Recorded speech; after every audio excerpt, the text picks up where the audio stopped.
a Deus nas alturas. Aleluias. Hoje vamos falar sobre um tema muito interessante. Advogados do diabo. Na verdade, o que é um advogado do diabo? Né? Na verdade, esse é o padrão comportamental e a consciência coletiva que afeta essa geração. Pior do que todas as gerações que já passaram na Terra. Pior, porque manifesta certas características de perversão numa dimensão muito mais avançada e mais intensificada. Por isso que todo cuidado é pouco, meu amado irmão. Vamos falar sobre advogados do diabo. O que é um advogado do diabo? Advogados do diabo são aqueles que sentem prazer em condenar os justos. Eles se levantam contra os verdadeiros, condenam o justo, nunca dão razão à verdade. Mesmo quando o justo fala a verdade, eles preferem se levantar, estar contra ele, julgar ele. Eles julgam o homem espiritual, enquanto a Bíblia fala que ele não é julgado por ninguém. Estás a ver? E justificam o pecador. Estás a ver? Eles defendem um pecador e condenam justos. Ou seja, eles operam numa frequência da inversão dos valores. Na lógica não tinha que ser que o justo, aqueles que são justos tinham que ser defendidos e o pecador tinha que ser punido. Não. Advogados do diabo culpam o justo, condenam o justo e aplaudem o ímpio. Quais são as verdadeiras características dos advogados do diabo? A primeira característica que eu detetei é a parcialidade. Eles são pessoas parciais. Quando eu digo parciais, estou a falar. Eles preferem estar a favor dos ímpios e estarem contra o justo. Independentemente de qualquer situação. Estás a ver? Eles não sentem prazer em estar a favor do justo. O maior prazer é ele dar razão no justo, no ímpio. Mesmo quando ele percebe que o justo está certo, o justo tem razão, nunca vai reconhecer. Porque a natureza do justo choca contra a sua própria natureza. Estás a ver? Conforme diz a palavra do Senhor, todo aquele que pratica o mal aborrece a luz. Estás a ver? A segunda característica do advogado do diabo é a inversão de valores. Quando eu falo da inversão de valores, eu estou a falar de pessoas que naquilo que é bom, eles chamam de mal. E naquilo que é mal, chamam de bom. Eles invertem os valores. Estás a ver? O justo, eles chamam o justo de mal, perverso, perturbador. Do mesmo jeito que Acabe olhou para Elias. És tu perturbador de Israel? Estás a ver? Advogado do diabo é aquele que naquele que é justo, ele inverte o papel. Estás a ver? Jesus foi chamado de demônio. Viste que tem demônio? Está fora de si. Estás a ver? Eles contrariam a ordem moral das coisas. Estás a ver? Ou seja, eles carregam um espírito de blasfêmia. Estás a ver? O que é o espírito de blasfêmia? O espírito de blasfêmia eu chamo o espírito que tenta chamar nas coisas santas de profanas, nas coisas boas de más. Conforme a Bíblia fala, ai dos que ao mal chamam de bem e ao bem chamam de mal. Da escuridão eles falam que há luz e da luz a escuridão. Estás a ver? No justo eles difamam, falam mal, falam aquele homem de mau caráter, aquele problemático, aquele não tem bons caráter. Quer dizer, ele tem um espírito de inversão de valor, porque ele opera numa frequência de uma consciência que é completamente invertida. Porque ele bebeu desse sistema corrompido. Enquanto a Bíblia nos diz que nós devemos nos transformar pela renovação da nossa mente, do nosso entendimento, ele não se transforma pela renovação do seu entendimento, ele se conforma com este mundo. E por ele se conformar com este mundo, a consciência dele é corrompida e pervertida. O que ele pensa é de forma completamente invertida. É um advogado do diabo. A terceira característica de um advogado do diabo é a indiferença diante das injustiças do ímpio ou das injustiças sociais. Ou seja, se um advogado do diabo perceber claramente que certas pessoas estão a desenvolver características de narcisismo, soberba da vida, orgulho, arrogância, tá sabendo? Ele fica como se não tivesse a ver. Ele ignora, ele desvia atitudes de arrogância. Ou seja, essa pessoa não tem espírito crítico. Não estou a incentivar as pessoas a serem arrogantes, em criticar excessivamente os outros, de forma patológica. Não. Não estou a incentivar ninguém a desenvolver espírito crítico doentio, movido pela soberba, que é a acusação. Não. Mas também não estou a incentivar as pessoas a serem acríticas. Ou seja, uma pessoa que não consegue criticar, não consegue desenvolver decisões, não consegue discernir, não consegue julgar os factos com reta justiça. Tá sabendo? Ela é uma pessoa indiferente. Tá sabendo? Se aparecer um justo a condenar uma atitude de soberba, narcisismo, ele começa a atacar aquele que vem para repreender e começa a defender indiretamente os ímpios. Tá sabendo? Começa a atacar aquele que tem senso de justiça nele e começa a defender indiretamente os ímpios. Eu me lembro uma vez que eu estava a condenar uma atitude de soberba de um certo professor, né? Um professor que estava infelizmente a perturbar a sala por causa de atitudes inadmissíveis dentro de uma sala. E eu, por ter desenvolvido um espírito crítico, né? E não ter suportado atitudes que vêm para deixar as pessoas diminuídas, tá sabendo? Eu comecei a repreender, fiquei descontente com a postura daquele professor. Sabe que algumas pessoas à minha volta começaram a dizer o quê? Não, eu para mim não vejo isso nele. Sério, advogados do diabo. Não, acho que eu não vejo isso nele. Para mim, acho que isso aqui apenas é uma questão de... eu não vejo que ele é assim. Eu vejo talvez que é uma questão de opinião própria, autoestima. Viste? Na soberba, ele está chamado de autoestima. Tá sabendo? Personalidade forte. Não! Devemos julgar tudo que não vem de Deus. Tudo que vem para destruir os outros, tudo que vem para diminuir o teu próximo, toda atitude que não vem para trazer justiça é para ser condenada. Está escrito na palavra do Senhor: não comuniqueis com as obras infrutíferas das trevas, mas condenai-as. O que é condenar? Exercer o espírito crítico, mandar para fora, reprovar essa atitude. Está sabendo? Porque orgulho não é fraqueza emocional, meu irmão, conforme muita gente pensa. Orgulho é uma questão de escolha humana.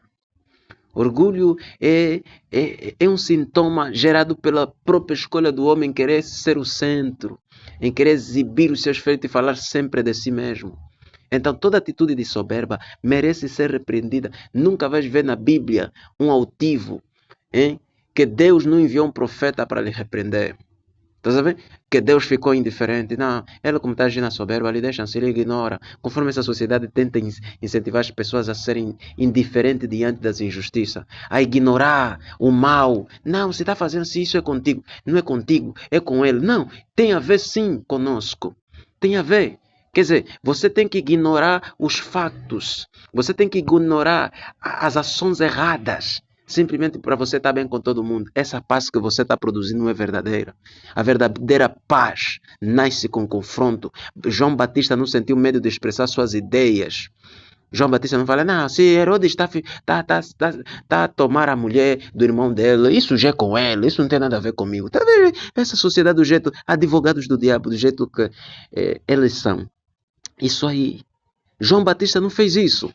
Ele olhou para a maldade e chamou as coisas pelo seu nome. Não te é lícito possuí-la. Entendeu? Ele olhou para o erro, para a corrupção e chamou as coisas pela sua essência. Sim. Elias não ficou em silêncio total durante toda a sua vida. O próprio Deus lhe mandou ir ter com Acabe. Se fossem as pessoas dessa geração, Senhor, se ele está a corromper Israel, pá, isso é com ele, isso não tem nada a ver comigo. Estás a ver? Advogados do diabo, eles são indiferentes diante da injustiça. Estás a ver? Por quê? Porque sofrem de um problema profundo, necessidade de aprovação. Eles não querem.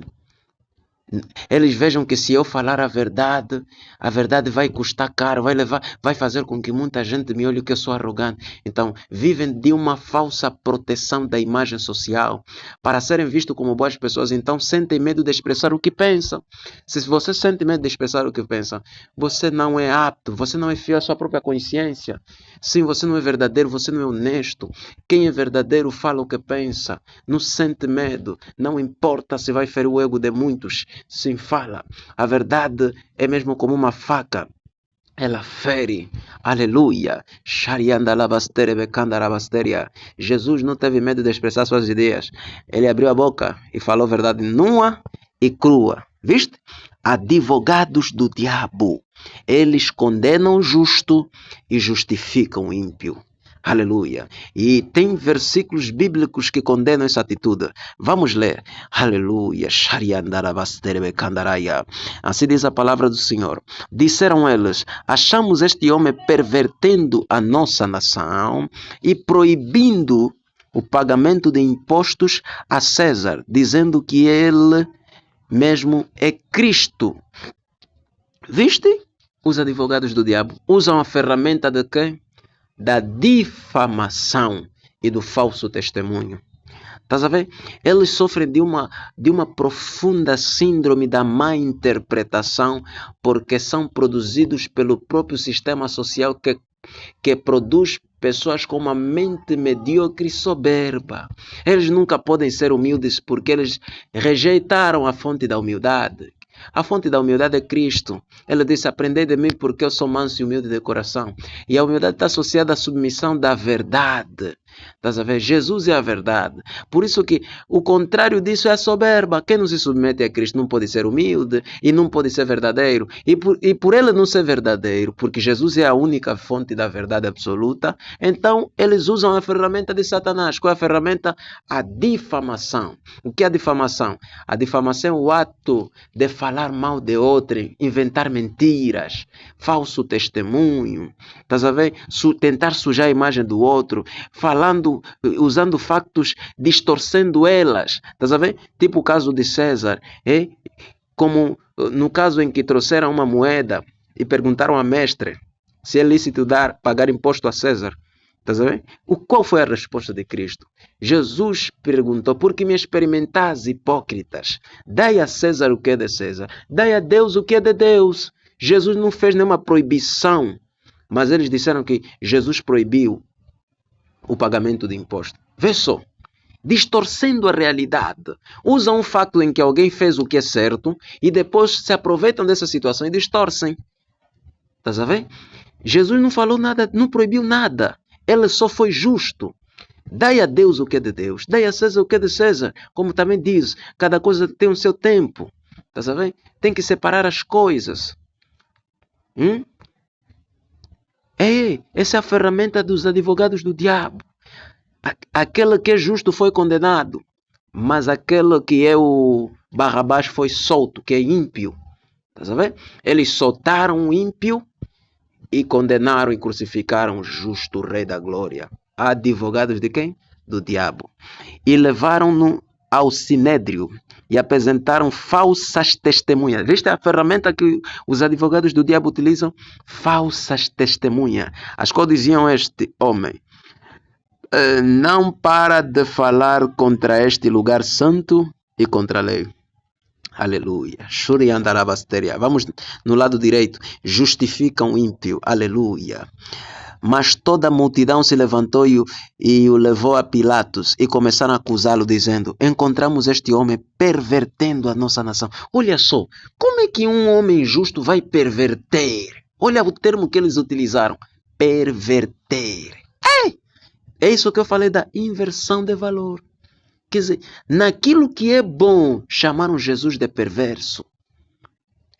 Essa geração, meu Deus, é muito triste. Então Pilatos quererão satisfazer a multidão. Soltou-lhes Barrabás e, havendo Jesus açoitado, entregou-o para ser crucificado. Glórias ao Rei dos Reis. Não julgueis segundo a aparência, mas julgai segundo a reta justiça. Aleluia. Ai de vós, escribas e fariseus hipócritas, porque edificais os sepulcros dos profetas e ornais os mandamentos dos justos. Aleluia. Olha o que eles faziam. Eles edificam os sepulcros dos profetas, fazem ornamento, que é ornamento enfeite, bonito, sobre o edifício dos profetas, mas eles rejeitam a fonte que inspirou esses mesmos profetas, que era Jesus. Quer dizer, honravam os profetas do passado e diziam que se nós estivéssemos no tempo dos profetas, nunca mataríamos os profetas. Mas se eles nunca matassem os profetas, por que eles crucificaram aquele que veio também em nome de Jesus? Recusando. Então isso é hipocrisia. Estás a ver? O que justifica o ímpio e o que condena o justo, ambos são abomináveis ao Senhor. Para os olhos de Deus, toda pessoa que tem esse espírito de defender o ímpio e condenar o justo, aos olhos de Deus é uma abominação. Agora vamos ao significado do que é ornar os monumentos do justo e edificar os sepulcros dos profetas.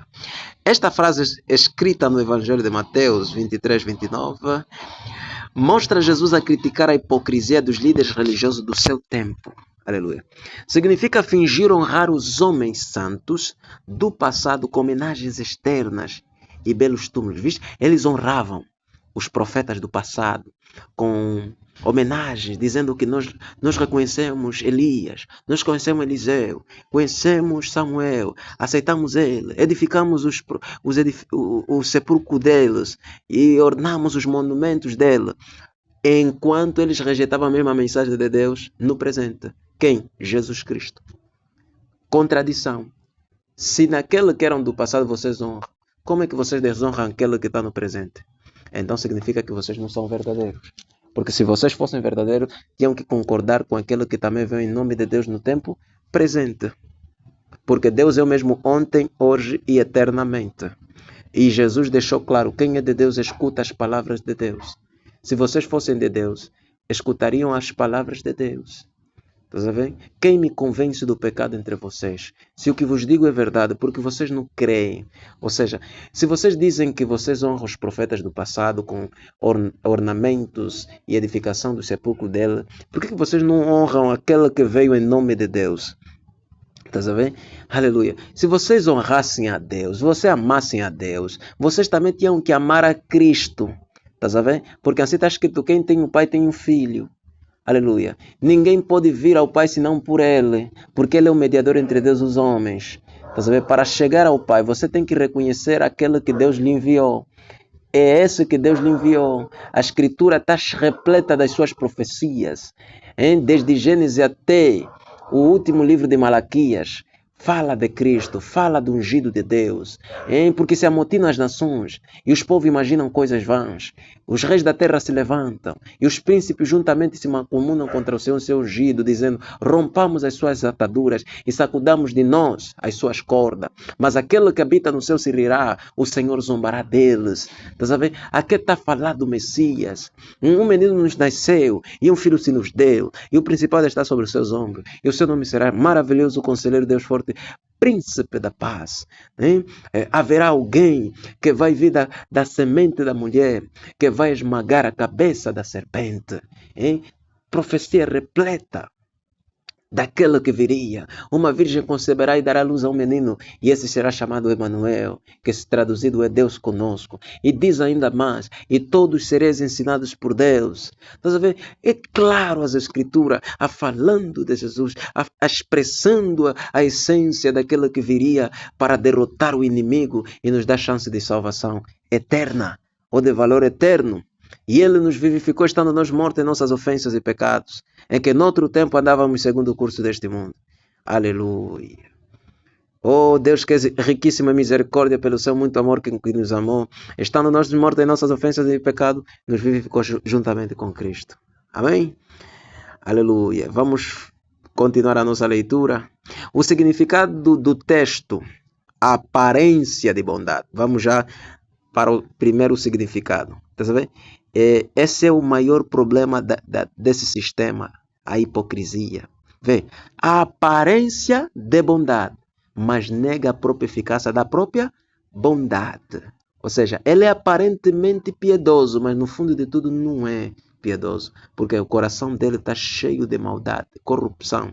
Os fariseus e escribas gastavam tempo e dinheiro a construir monumentos e enfeitar os túmulos dos profetas antigos para parecerem que eram piedosos.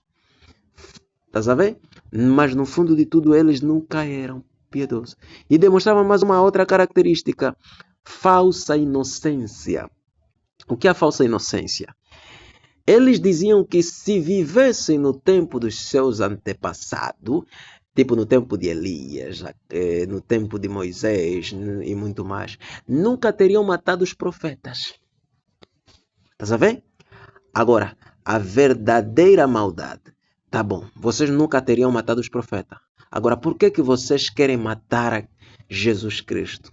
Na prática, esses mesmos líderes estavam a rejeitar e planear a morte do próprio Cristo, o maior enviado de Deus na terra, provando que tinham o mesmo espírito daqueles que mataram os profetas no passado. Quer dizer, o espírito que operava neles era o mesmo, mas eles viviam na hipocrisia, fingindo que nunca teriam feito isso, só para proteger a imagem de que eles eram piedosos, só para proteger a imagem de que eles eram justos.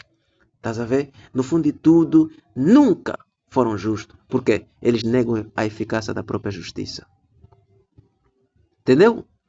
Então, Jesus usa esse exemplo para ensinar que Deus não quer homens, não quer homenagens vazias, culto de aparência. Deus não vive de aparência, não. Amém? Deus vive da verdade. Por isso que Jesus condenou a aparência. Ele disse, não julgueis segundo a aparência, julgai segundo a reta justiça, ou segundo o julgamento justo. E Jesus disse também aos fariseus, vós julgais segundo a carne, eu a ninguém julgo. Entendeu?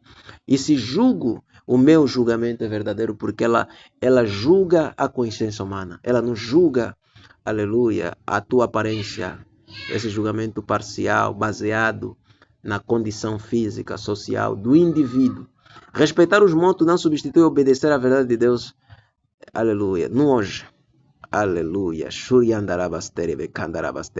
Essa frase bíblica que se encontra em Provérbios capítulo 17, versículo 15, significa a inversão total da justiça e dos valores. Estamos a falar daquele que condena o justo e justifica o ímpio. Significa que estamos a viver diante de uma total inversão da justiça e dos valores. Ela descreve um ato de corrupção absoluta, onde o culpado é inocentado e a vítima inocente é punida. Estás a ver? Essa geração é formada por pessoas com essa consciência, infelizmente. E se você está a desenvolver essa consciência corrompida, meu irmão, ouça essa palavra para te libertar, para você ser transformado. Aleluia. Quebra toda a soberba hoje, que Deus quer te renovar. Deus quer te limpar. O significado dos termos justificar o ímpio. Justificar o ímpio é declarar o ímpio inocente. Absolver ou elogiar uma pessoa má, desonesta ou criminosa. Condenar o justo. Oh, Rabashuri Kandaraya. É considerar culpado, castigar ou difamar uma pessoa correta, íntegra, inocente. Aleluia. O significado real e profundo. Shurikandaraya, abominação para Deus. Aleluia. O que significa abominação aos olhos de Deus. Aleluia. O texto afirma que ambas as atitudes são igualmente detestáveis para o Criador, pois destroem a base da verdade. Amém? Destruição da sociedade. Quando o sistema judicial e as pessoas protegem os malfeitores e atacam os bons, a ordem social colapsa. Você sabe por que essa geração não consegue resolver os problemas da Terra? Você pensa que é à toa que quanto mais o tempo passa, as coisas estão se tornando mais difíceis, ou a pobreza cresce cada vez mais, as pessoas sofrem cada vez mais de problemas psicológicos, mais enfermidade na Terra, mais dificuldade do ser humano, mais doenças, quer dizer, muita coisa, muito sofrimento que nós estamos a carregar. Sim, é por causa dessas injustiças. Isso aqui acelera a ira de Deus, meu irmão. A Bíblia deixa claro que do céu se manifesta a ira de Deus sobre toda a impiedade, injustiça dos homens que detêm a verdade e injustiça. Eles contradizem, tá sabendo? Eles fazem parar a verdade e querem manifestar a injustiça. Então Deus se ira, porque o que de Deus se pode conhecer, nele se manifesta. Porque Deus nos manifestou. Porque as coisas invisíveis desde a criação do universo, tanto o seu eterno poder como a sua divindade, se entendem claramente, se veem pelas coisas que estão criadas para que elas fiquem inexcusáveis. Porque tendo conhecido a Deus, não lhe glorificaram como Deus, nem lhe deram graças. Antes, em seus discursos se desvaneceram e o seu coração insensato se obscureceu. Dizendo-se sábios, tornaram-se loucos e mudaram a glória do Deus incorruptível em semelhança da imagem do homem corruptível, de quadrúpedes, de aves e de répteis. Aleluia. Pelo que Deus os entregou às concupiscências dos seus corações, à imundícia, para desonrar os seus corpos entre si. Pois mudaram a verdade de Deus em mentira, e honraram e serviram mais a criatura do que o Criador, que é bendito eternamente. Pelo que Deus os abandonou aos pastores infames, pelo que as suas mulheres mudaram o uso natural no contrário à natureza, e semelhantemente também os varões, deixando o uso natural da mulher, se inflamaram na sua própria sensualidade, uns para com os outros, varão com varão, cometendo torpeza, recebendo em si mesmo a recompensa que convinha em seus erros. E como eles não se importaram de ter o conhecimento de Deus, o que aconteceu? O próprio Deus os entregou um sentimento maligno e perverso para fazerem coisas que não convém. Existem certos níveis de perversão, níveis de maldade que você vê no coração de certas pessoas. É o próprio Deus que está a lhes entregar. É consequência da rejeição deliberada e consciente da verdade das Escrituras. Vê, a consequência desse comportamento é fruto daquilo que a Bíblia fala, não se importar de ter o conhecimento de Deus. O que é não se importar? É rejeitar, é ignorar, é você não querer saber da palavra, é você não querer se submeter às Escrituras. Então o próprio Deus vai te entregar sentimentos malignos. Sim, porque Deus respeita o teu livre-arbítrio, a tua liberdade de escolha. Então o próprio Deus vai te entregar Satanás para você viver na prostituição, na iniquidade, na malícia, na maldade, malignidade, cheios de inveja, homicídio, contenda, maldade, sendo murmuradores, pessoas que vivem murmurando, reclamando, detratores. Detrator é uma pessoa que vive na difamação, vive falando mal dos outros, estás a ver? Soberbos, presunçosos, nécios, fiéis nos contratos, sem afeição natural, irreconciliáveis, os quais, conhecendo a justiça de Deus, que são dignos de morte, os que tais coisas praticam, não somente as fazem, mas também consentem aos que as fazem. Aleluia. Essa palavra é fiel e digna de toda aceitação. Amém? Então ficamos por aqui. Palavra do Senhor Jesus. Amém.